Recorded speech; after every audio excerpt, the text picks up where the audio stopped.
Alrighty, welcome back everybody to Stop Chasing and Start Listening. I'm your host, Jason Chrisman. We are joined with John Otis, my co-host, and we have a very interesting guest today. His name is Brian Breiding. He is, in my opinion, kind of a role model, and I'll tell you why. Number one, he's a firefighter, which is phenomenal. We thank you for that, Brian. And number two, he's got a very extensive, nice sized portfolio, and he runs it all on his own. I know personally when I got to like 12 doors, I needed property management, but I do buy virtually. But Brian, say good morning, introduce yourself. Hi, I'm Brian Breiding. Been a firefighter 24 years. I got like 6 more months and I can retire. And got about 53 properties right now. And it's been interesting. It's definitely interesting in the game of real estate. So, Brian, 53 properties. I know you're a Section 8 landlord. How many of those properties are actually Section 8 tenants? Right now, it's right around 80%. We have a lot of tenants that they just don't want to leave us that are cash payments. Once they move out, I'm transitioning everything to Section 8. It's the way to go. It saved my ass during COVID. I had no problems. So these are, I'm assuming, tenants that you bought with the properties. correct. Okay, and I'm assuming the rent is similar to what you would get in Section 8, maybe a little bit lower. Yeah. Some of them, my philosophy, I don't raise rents whenever tenants are in there. I always start out at the highest part. Whatever the going rate is, I'm always the highest end. So that gives me a couple of years leeway. Whenever the tenants finally do move out, I go in, fix the place up, and I'll raise the rent up then. So Awesome, I love that. So, Brian, we always like to ask our guests, why real estate? How did you get started, and how long have you been in the game? I've been in the game all my whole life, basically. I've always been handy, always fixing places and stuff like that for people. About 15 years ago, me and a friend bought a house. We flipped it and made a nice chunk. And then life got in the road and a couple divorces and blah, blah, blah.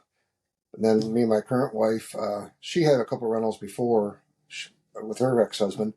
And we got together. It's like, okay, let's start this. And we started my divorce, had a little cash with the selling of the house. She got a home equity on her house that she had, and we started from scratch.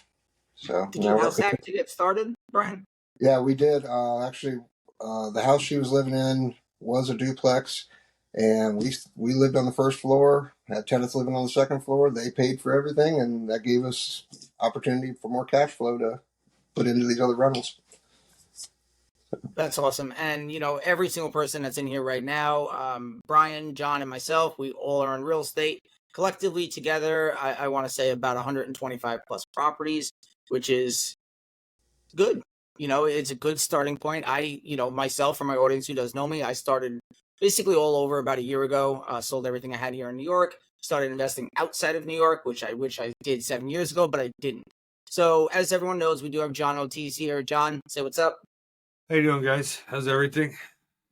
So John is very big in wholesaling, huge in wholesaling. Johnny, what's your best month in wholesaling? Past what you made. So far, last month was actually the best month. 48,000 in the title. This month we've started very well. I'm looking to actually break that down this month and get up a little bit higher. It's looking good for me this month, so we'll see. I mean, it's a growing process still. I'm still ironing out the kinks of the team and everything else, and once I think once I get the kinks out, it'll be well over $100,000 a month business. That's awesome, and that just shows you, there's so many different ways to grow in real estate. Wholesale, you can get started with pretty much nothing or close to nothing. All you really need is a list to skip and a phone. That's really all you need to get started. Now, if you're looking to buy rentals and get started with rentals, you need a little bit of money down, but there's so many different ways to do it. There's private money, hard money. There's lenders such as banks. There's, other aspects of private lenders. There's seller financing, agreement for deeds, subject to. I mean, the sky is really absolutely the limit, especially when you own a property. So many people don't realize that when you have a house, let's just use my property, for instance. My property is worth $700,000. I owe about 330, 340,000. Now, if I was to take a HELOC, a home equity line of credit, and I was to strip out the extra remaining equity, which I'd have to leave 20% in, but if I was to strip that equity out, that's a portfolio right there. If I could strip out $250,000, utilize that just as down payments, that's a brand new life right there. That's more money than most people would make passively without me doing anything, just using that money on down payments. So if you're that person who has that equity in your property, what are you doing? You got to get into real estate. So Brian, back to you. I do want to go through a few things with you. I know you said that you're going to retire within 6 months. That's awesome. Again, thank you for being a firefighter. Firefighters definitely on the front line when we need them. What's been your method to scale and grow? You have 53 doors. How? How did you do it? Well, the first couple we did conventional loans and everything, but the down payments and everything, it eats up your money, your cash flow real quick. So we got into land contracts with people, and that's basically how we've done it. We'll get in a land contract, get under terms, and after three or so years, we'll refinance with the bank, pull them, get everybody paid off, and then we have some more equity money to play with, and then we just put that down for more down payments and find more land contracts and just do it that way. During COVID, we actually, off of Craigslist, found a portfolio that had 23 doors on it, and everything was shut down. So it's like, okay, let's get into it. And that's what we did for that year and a half. Basically, we just rehabbed all these units. We couldn't go anywhere, so we might as well rehab, and we did, and that's been a life changer. So, Oh, absolutely. 23 at one time. Can you explain what a land contract is for the audience? basically, the owner of the property is the bank. You give them a down payment. The nice thing in land contract, you can negotiate whatever part you want. The down payment, the terms, the interest. It's a beautiful thing. You guys work it out, and everybody wins. They're making more They're making more money because they're the bank. They collect the interest, and it's more flexible. You don't have to go through all the rigors of inspections and all that, and it's quick. It can be real quick too. So, 100%. So when I see a property that I like and I'm looking to use a bank, typically it's going to take 30, 45 days for me to close on that property. A lot happens in 30 to 45 days. So what Brian's saying by land contract is going to be seller finance. Seller finance is the same thing as what you're doing with the bank. The only difference is the seller acts as the bank, and you really don't need credit. You don't need that hefty down payment usually. Usually you can get into a seller finance, aka land contract, for 10% or less. So if you see a portfolio for 600,000, it'll cost you 60,000, maybe even 30,000 at 5% to get in. Compared to a bank, they're going to want 20, 25% down. You're going to have 20 years with the bank, and you can have that on seller finance.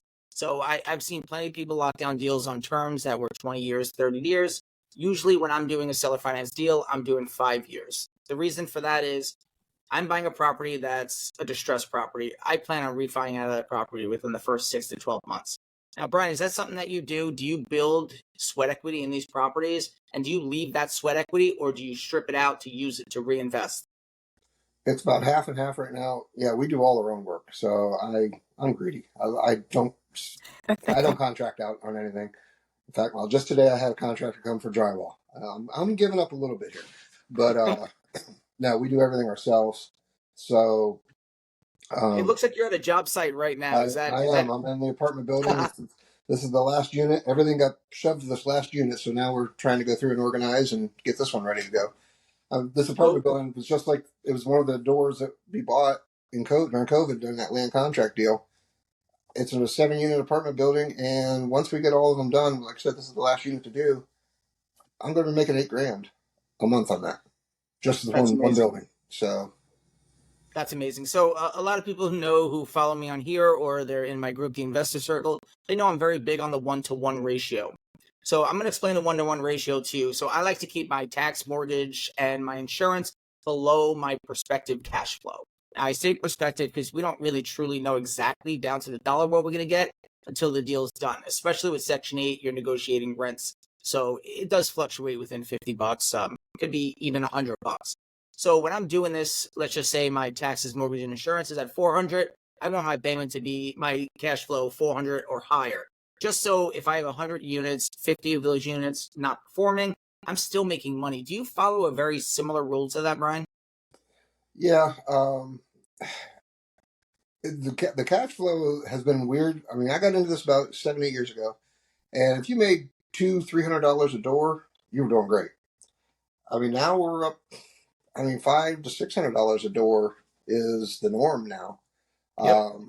And like I said, with that kind of cash flow, yeah, it's easy to cover all your expenses. Oh, 100%. I have units where I'm paying $425 a month, tax, mortgage, insurance, and I'm making $1,370 on rent. And that's with Section 8. If I wasn't going Section 8, I'd be at 850, maybe 900, 925. So for anybody out there who's looking to get into real estate, I get asked all the time, what makes a property a Section 8 property? Well, there's nothing that makes a property a Section 8 property. It's the inspection that has to be done. So any property realistically can be a Section 8 property as long as it can pass the Section 8 inspection. And that inspection does consist of quite a few things, but it's mainly all safety, hazard. They want to make sure that the tenants are going to be safe. There's good conditions for them to live, locks on the exterior doors, the hot water doesn't come out too hot. So many different things. And if anybody wants that list, I'll post that list and you'll be able to see that list inside the Investor Circle, or you can go to www.oneinvestorcircle.com to see that exact list. Johnny, I'm sure you have some questions for Brian if you want to throw anything out there. Yeah, I mean, not really questions. I really love how he's structured his seller finance thing, right? Because I'm big into that too. I mean, I know Brian and I have had minimal conversation, but usually I look to him when he's in my Zooms and stuff like that to kind of, check in and verify everything for everybody else of what I say when I'm teaching my Section 8. So I love having Brian around. Brian's a great influence on a lot of the students and myself. He's got more doors than I do, and I teach this stuff, which boggles my mind. I love it, and I look at guys like Brian like, all right, that's where I want to be. And I have a Before you go further, Johnny, I feel you're knocking yourself down a little bit. But no, I'm not knocking myself down. I'm looking up. What's impressive about you is how you got so many doors in such a very short period. Right. I worked my ass off, man. I really did. It took a lot of, I guess you could say, courage, because I wasn't sure of everything right away. And I kind of had to take that leap of faith and believe in myself to get to where I need to be. And now I'm in a great spot. So, I know I've done it over time, like a very short amount of time, and I'm not saying anything negative about myself. I just really look up to guys like Brian and yourself, Jay, and we look up to you and Brian. And I really like picking everybody's brain. I have a small liking towards Brian. I don't even think he knows this, because he is a fireman, and my whole family is firemen, everybody. My dad was a fireman in FDNY. My grandfather was a fireman in Peekskill. I was a fireman in Peekskill myself. Johnny's father is I'm not going to get into it. That's up to Johnny, but Johnny's father is a hero, 100%. Yeah, I mean, my father passed away on 9/11. I have no problem coming out with it and saying it. This is something I'm very proud of. It's something not to be. We all are. In the late West. So, I kind of took, as soon as I saw that Brian was a fireman and stuff, I was like, oh man, that's awesome. You know what I mean? Like it's a different world, and Brian knows exactly what I'm talking about when you have that sort of thing. So even though me and Brian don't talk every day or do anything like that, but I can click with Brian. I can immediately, talk to Brian about things that only he'll understand. And it's crazy.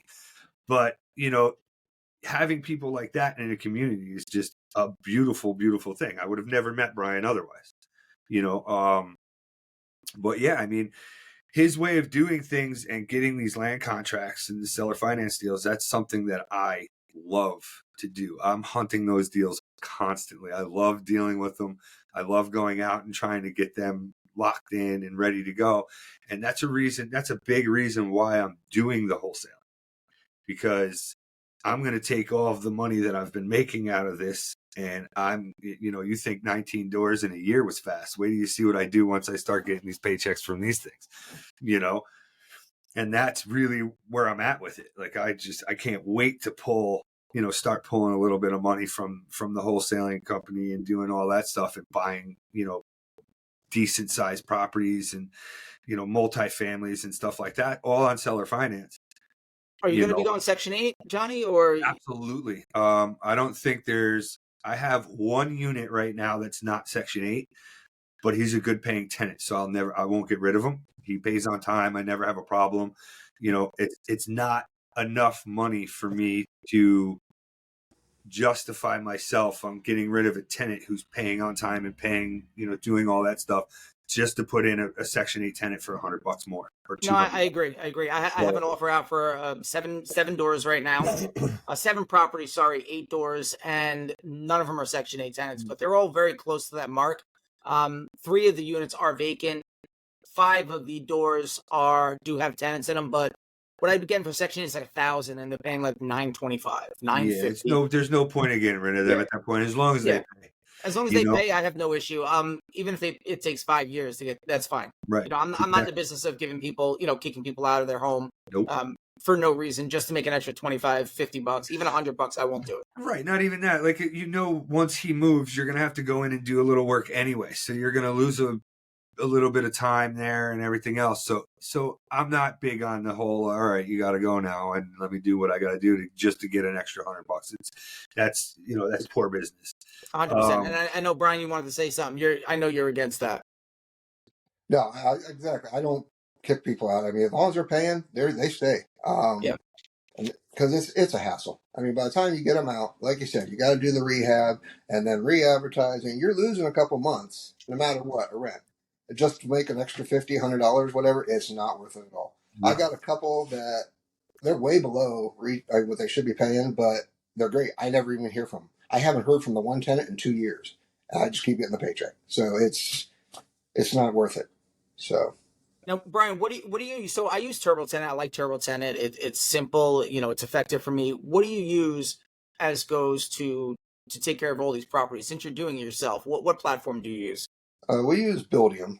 We're pretty happy with it. I mean, it does everything we need. All the accounting wise, my wife loves it because she does our taxes, and basically it's just one push of the button and she has all the information she needs to do all the taxes. And that's a lot. There's a lot to do when you have 53 properties. Yeah, I'm actually surprised that you said you do your own taxes on it also. I know you were your own property management. That's tough. I have 3 businesses and I just can't see myself doing all of my own taxes. I think at the end of the year I would go into a deep depression. I couldn't do it. It's a good program. It costs us, I don't know, $150 a month. But it does everything we need. The tenants can get on there, they can make their payments, they can put work orders in for something wrong. They can take pictures and attach it to it. They have copies of their lease contracts. They have everything. So they're not calling us, hey, I need this, a copy of this. It's already on your Buildium. They can do the renter's insurance through there, attach everything so we know who has renter's insurance, who doesn't. I mean, it's awesome. I like it. So. Oh, yeah, 100%. What is it? What was it called again? It's called Buildium. Nice. I'll have to check that out. I kind of like that. I don't do anything that you do. I immediately got property management, hired an accountant, did all those things because I know myself too well, and I'm so enamored with the process of getting the stuff. And I like to say, my wife says this to me all the time, I have what's called organized chaos. So only I know what's going on in my computer and everything else. And, it's a very nice feeling for me that at the end of the year, I get a report from my property manager. I get a report from my Turbo Tenant stuff with all that stuff in there. And I can hand it over to my accountant and he'll handle the rest of it, because for me, I don't have it like you where I go to my properties and I'm able to walk in them and do it, because I live in New York, which is a state for me personally that I don't love to invest in. I'll do flips here. If I find a good flip, I'll do a flip and buy it, get it fixed up, sell it, done. But I'm not going to hold here, because when you have to get somebody out here, it takes months, maybe years to get people out. And that for me is just all lost money. So I got a buddy, 19 months. The rent was 36 or 3,800 a month. 19 months. During COVID, but rose like 10 months after COVID as well. Yeah, So I he have a lost friend right now 60, who's 70 grand. Yeah. 2 years. He's going on 2 years. That's why Ohio is nice, because I've only had to evict one person, and it only took two months, and it's quick. And That's great. the only thing I want to say about Section 8, people need to get off the stigma of Section 8. My Section 8 tenants are the best tenants I have. They don't Yeah. destroy. They don't destroy the place, because if they do, they get kicked off Section 8. If I throw an eviction at them because of something like that, they're kicked off Section 8. They lose their house. I mean, so they pay. If they don't pay, I contact Section 8 and say, hey, this one's a little behind. Their caseworker will get on them, and they make sure they get paid. I mean, it's my cash people have been the biggest problems. Section 8, I've never met a Section 8 tenant that wasn't cleaner and more organized and more set up in their ways and took care of their stuff. Because let's face it, somebody in Section 8, they're a lot more grateful, in my opinion, than somebody else that is just renting. They're a lot more grateful because they're being given a place to live, pretty much, and so they're going to take care of it. Their houses are always clean. Anytime I go in, like my property management goes into a property to fix a drain or unclog something, I never get a report back from them saying, listen, man, this house is a mess. It's filthy. It's this and that. And people, when I hear that I'm a Section 8 landlord, they get this stigma about me that, oh, you're a slumlord, you do this, you do that. That is not the case. Let me tell you something. I can bring you some of my Section 8 tenants' places, and then I can bring you to some of your non-Section 8 places, and I guarantee you that my places are 100 times cleaner than yours. Well, with Section 8, we have to stay to a standard. So we get an inspection at the very beginning, once the tenant's going to move in, and then we get an inspection yearly. So us as landlords, it's very difficult to become a slumlord, as people will say. Look, are they out there? 100% they're Yeah, out there. But you don't want to be flagged. You want to make sure you're doing everything appropriate. You want your tenants to be happy. You want to be happy. You want your property management. Everything just flows a lot smoother when you do the process correct. So if somebody out there wants to get into Section 8, Brian, and I can tell this story, but coming from you, where do they start? What do they do? And what are they looking for? basically, you need to go whichever county you're looking into, find out the housing authority, and call them up and ask them, hey, how is your Section 8? How many vouchers don't you have filled? I mean, I know the one county I'm in right now, there's over 1,200 vouchers that aren't filled. So when I put something up, I mean, I'm filled within 2 days. I have their RFTA, which is the form that they give the landlord to fill out, and starts the process for them to get. They'll hand it to me right that day, because they are. I'm not saying desperate. I mean, I have some people that walk, no, this won't work out, blah blah blah, but it's filled. I have no problem. That was one of my biggest fears when I got into this rental. So we're gonna have empty units. They're gonna be sitting. I'm gonna be. I've never had that problem. I don't know. I think a lot of it is the standards that we bring up to is me and my wife and family would live in the place, and make sure it's that level. So everybody comes in, they're just amazed at how beautiful it is, and so it's quick. Like I said, find out your housing authority. If it's a good place for Section 8, get online. HUD has what they'll pay for each bedroom. I mean, it goes by bedrooms. You don't have to have fancy. It's just, like I said, their levels is by the bedroom. Studio 1, 2, 3, and 4 is basically how they have it all laid out. Um, I know in my county, there's really not much negotiation on price, and it all electric hot water tank, electric stove, gas stove. There's a big formula that gets put in, and some of the people at HUD don't even know what all the points are. They just throw it in the formula, and it spits out a number. Mine, I think the biggest discrepancy of what I asked for and what they give me was like $75 is the biggest I've ever had. But usually it's right on. So, and be prepared. You're not going to collect your rent the first month. It usually takes a month to catch up, but you get paid. You get your down payment from the tenant, so they have some teeth in the game. So they also don't want to screw up the place because they want to get their down payment back.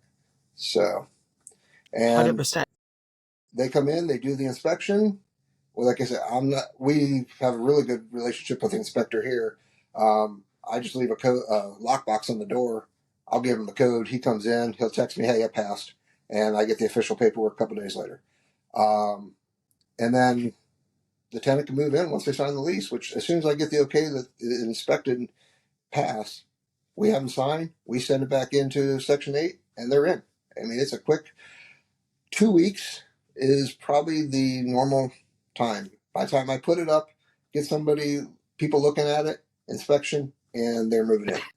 So it's Now, not. before that tenant moves in, Brian, you're having them, you're collecting the security deposit from them.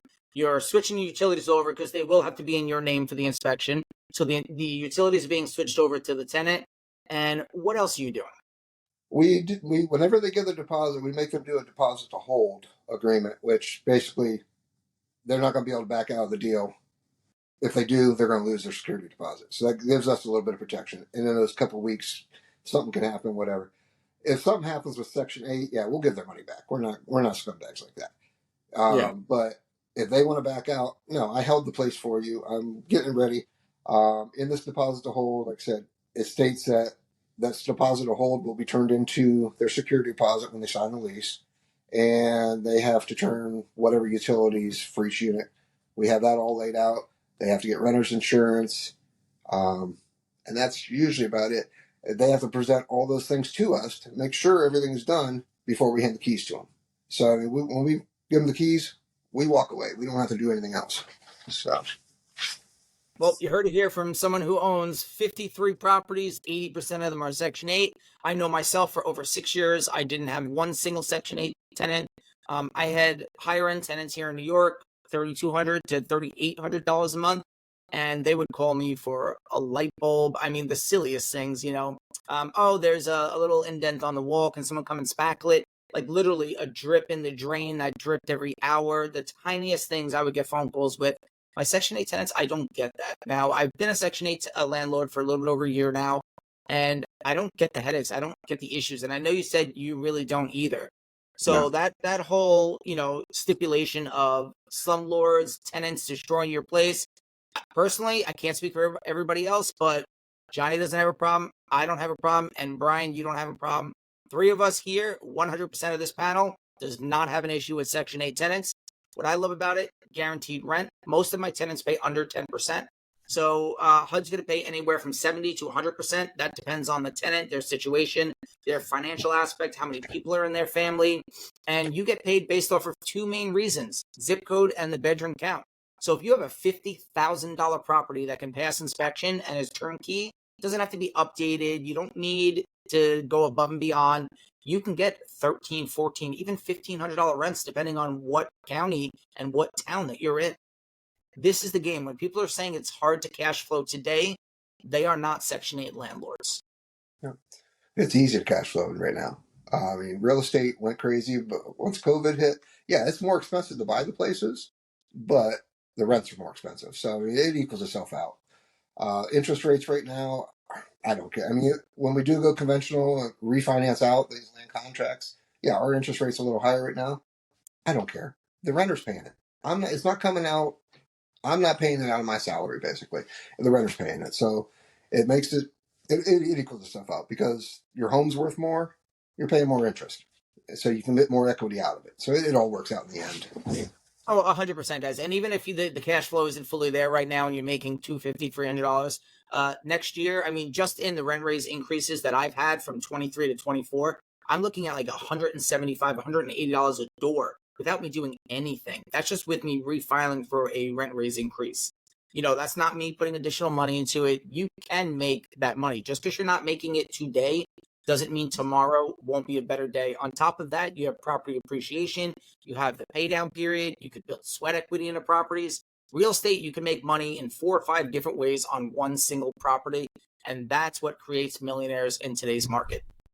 And one other thing, whenever you're talking to these people and getting these land contracts, the relationships are crucial. You never know when they're going to come back around. We bought 2 properties off of a guy. He was just sick of the place. We had a fire at one of them. We were rehabbing it. This guy owned the house beside. He was just done. I hit him at the right time. There was bed bugs in that house, and he was just done. He wanted to walk away. I offered him a cash deal and a land contract. Cash was significantly less, and but he went with the land contract, and he had two places. We bought both of them.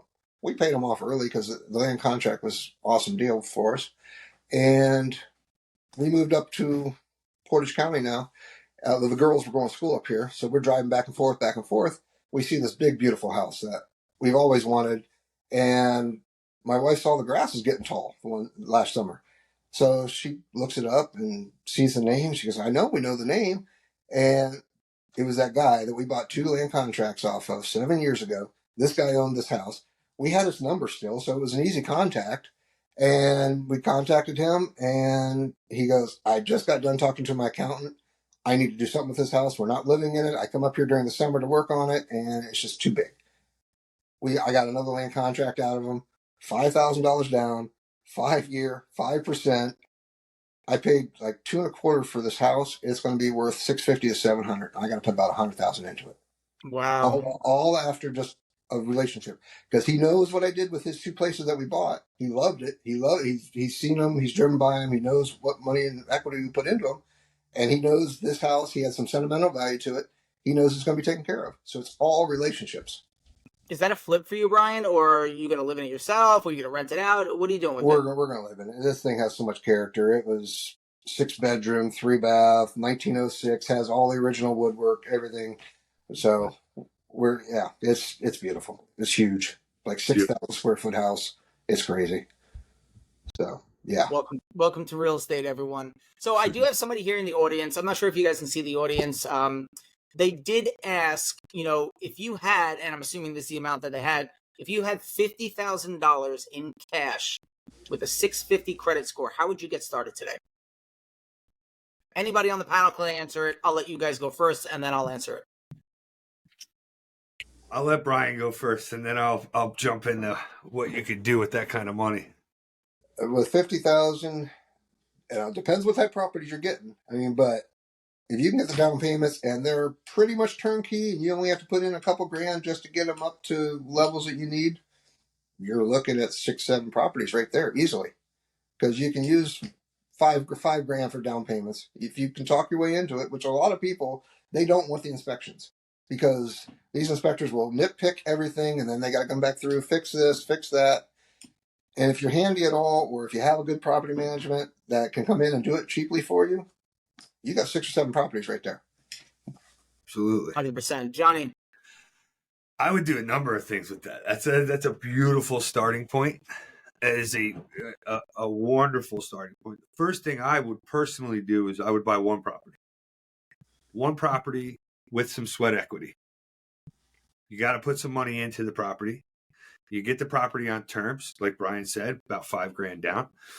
Get something that's worth, let's just say for numbers instance, $100,000. Take that, try to get it down, get it for 30, 40, put 10, 15, 20 grand into it, and then refinance it out. Pull all that equity back out of it and do it over again. You're talking about the Burke strategy. Yeah, you have a good, decent credit score to be able to do this. You have a good chunk of change to be able to do this, and you can rinse and repeat that money as many times as you see fit, it's a beautiful thing.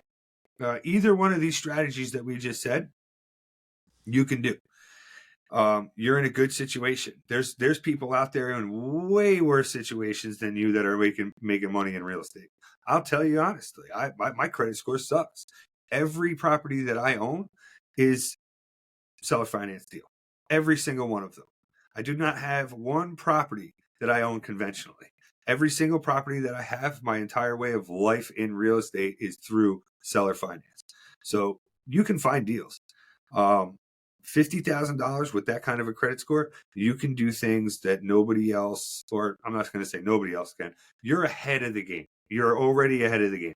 And if you contact either me, Jay, or Brian, we will be happy to show you how to do all of this. And that is a great place to be starting.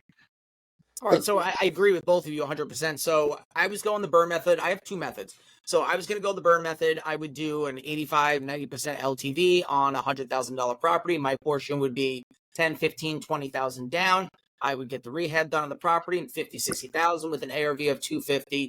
I'd be able to strip 40, 45,000 out of that property, have that property absolutely for free. Now I have an additional 45,000 to play with. I just keep rinsing and repeating. Or now I have 95,000, and that's a huge start. I could take that money, reinvest it back in. Now I can have 10 properties. Or I would do what I like to call the 70-30. I would find a portfolio deal, 10 to 15 units in it. 650, 660 credit score, you'll be able to get approved for a loan. I'd go in on the property, 70% on loan, 30% on terms. Now, even with the 30% on terms, the bank's going to want to see that 30% inside of escrow. I'd use a transactional lender. That's going to cost me 1 or 2%. Let's just say it's $1 million for the portfolio. That'll be $300,000 borrow from the transactional lender. I'll have to pay $3,000 back on that. Transactional lender takes the money, puts it in escrow. Bank puts their money in the escrow. Seller spits out, gets their portion. Transactional lender money goes back to the transactional lender, plus the $3,000 I put in there, which is the 1%. I have this portfolio absolutely for free with nothing out of pocket. It just cost me $3,000. That's it. You just bought that property for $3,000. Yep. It's, of course, it takes some finessing, a little bit more work. It's not as easy as we made it sound. But ultimately, if you want to go into something, building sweat equity is one of the biggest ways to really build wealth in real estate. I refuse to buy properties that are completely turnkey for the reason that I always need a leg up. I need some sweat equity to be able to build inside these properties. I don't want to be backwards on my deal. If I'm buying a $60,000 property, I need it to have an ARV of, 90,000 with $5,000 or $10,000 of rehab to it. I need some money, even though I can't strip out of that. I need some money to help put towards my net worth, which is going to help my debt to income ratio. And that helps you get more debt. Ultimately, the more money that comes in, it's the more debt that I can get. So that's the name of the game that I play. I'm all about debt. I'll go term, sure, but I'm all about debt. I'm all about using my credit. I'm all about using banks, private money, hard money, terms, you name it. If I can buy real estate, I'm doing it. So anything else? Go ahead, Brian. I was opposite of you to start with. Whenever we first got into this game, I was afraid of having debt and loans and going to the bank and having all these loans and everything. I was scared. Our philosophy was, if we can buy a place and it can get paid off in 5 years, okay, that's the deal we want.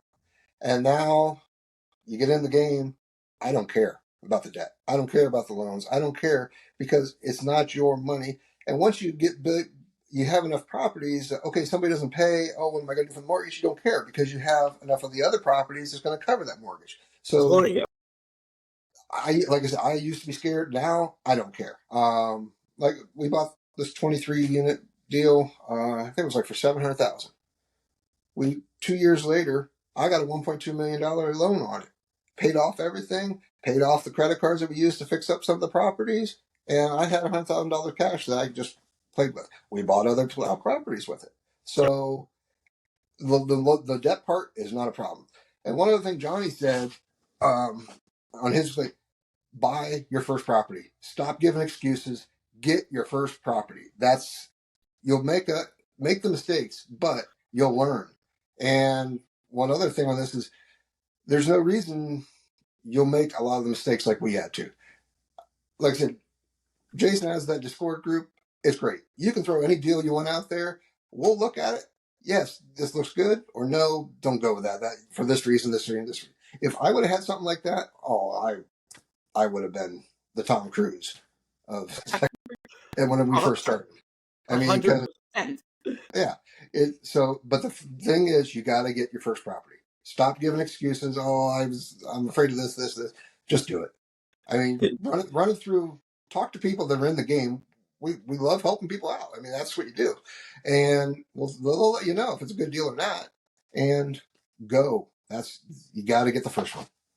Look, I'm a big stopper for a lot of people, and this is a very common. I have hundreds of people in my group. The very common misconception that people out there is, oh, I can't with today's interest. 7, 8. Look, give me 10% interest. I'm still going to make money. Mm-hmm. I'm averaging 15%, 16%. I'm even at 18% return on my investment. So if I can borrow money at 8% and make 15%, that's 7% of free money in my pocket from using somebody else's money. It just doesn't make sense not to. I'm in millions of dollars of debt. And I hope by the time I'm ready to leave this earth, I have $100 million in debt, because that payment of 150 grand, 200 grand, whatever it is a month, I'll be making 500 grand a month.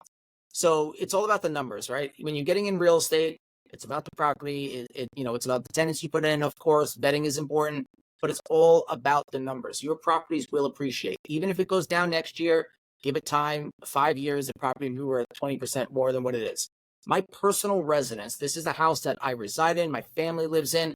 We bought it at 369. It's worth 700,000 4 years later.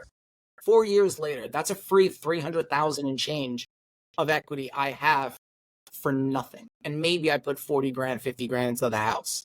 So that's why I didn't do 350. It's 300 grand of free money. That's the game that you're in. Stop delaying and just do it. And again, when I started, there was no groups out there. What we're offering people is, priceless, because you're not going to make the mistakes. We made those mistakes for you already. Those mistakes were already made. I paid tens of thousands. Brian paid tens of thousands. Johnny paid tens of thousands. We made those mistakes for you. We hold your hand. We walk you through all the steps. We show you the closing process, how to run numbers, how to comp a property, how to build sweat equity. You name it. That's what these groups are about today. We're going to wrap it up at that. This is Stop Chasing and Start Listening. Thank you very much again. God bless. I hope you enjoyed. Have a great day, everyone.